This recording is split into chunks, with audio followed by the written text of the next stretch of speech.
Alright guys, so I'm going to try to create some sort of spring, summer inspired wreath. I didn't make one for Easter, I just wasn't feeling up to it. So I'm going to try to get some spring, summer wreaths pumped out for you guys. This one, I'm just going to play with these 4-inch cable ties. I got these at Walmart for $1.50 for 100 of them. And then I've got my wreath ring from Dollar Tree. And then I've got a whole bunch of ribbon from Dollar General and Dollar Tree. I've got some butterflies that I don't know if I'm going to use. I do have eggs that I bought.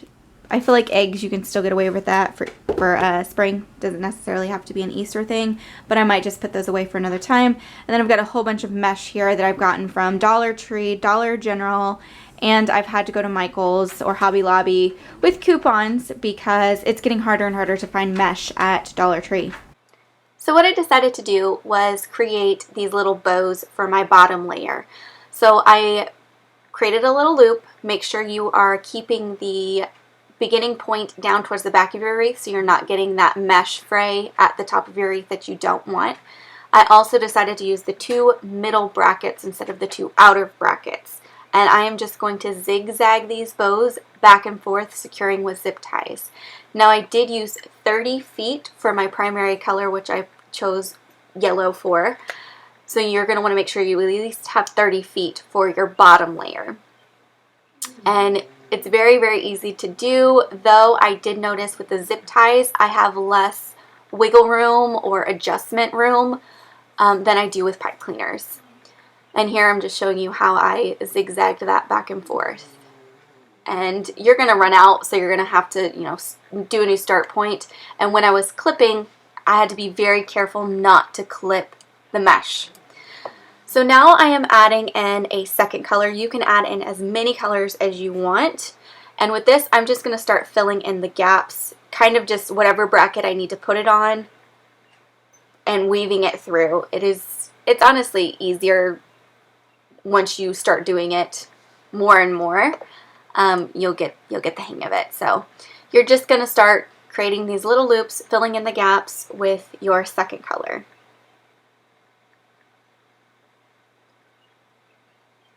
Make sure you're fluffing too, so that way you know, okay, do I need to put a loop here or would it look better there? Just fluff and adjust as you are adding in your second color and your third color or even your fourth color if you choose to do that many.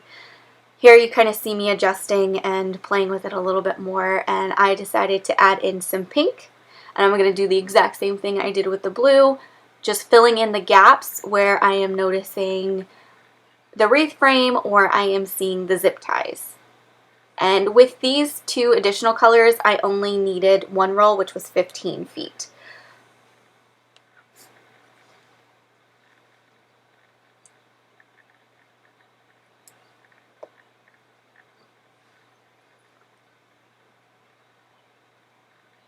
And now you can just decide whether you want to add some ribbon in there, what colors you want to add, different textures, maybe even some eggs or flowers or whatever you're going to want to add in there.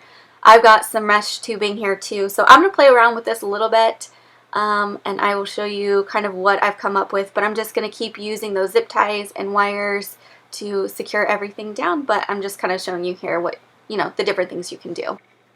I decided to go with the lavender ribbon, and all I'm doing is using zip ties to secure it down to the frame, just like I did with the mesh. And I just kind of adjusted the mesh, adjusted the ribbon until it laid the way that I wanted it to. I like to stand over my wreath so that way I can get an idea of what it's going to look like on the door as well, so that is a good tip to remember. I took these foil meshy kind of butterflies that I got from Dollar Tree. They have a little twist tie on the back and you can just secure them into the mesh. It's very, very simple, and that is what it looks like. I love pastels for spring. This one's really simple. I feel like it's easier to explain than the other wreaths that I do.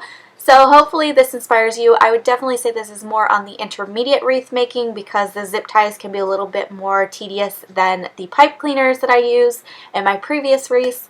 But if you enjoyed this, please check out my other wreaths. I have tons on here, and I will keep up with the crafting, and hopefully you guys are enjoying these. Have a good day. Bye!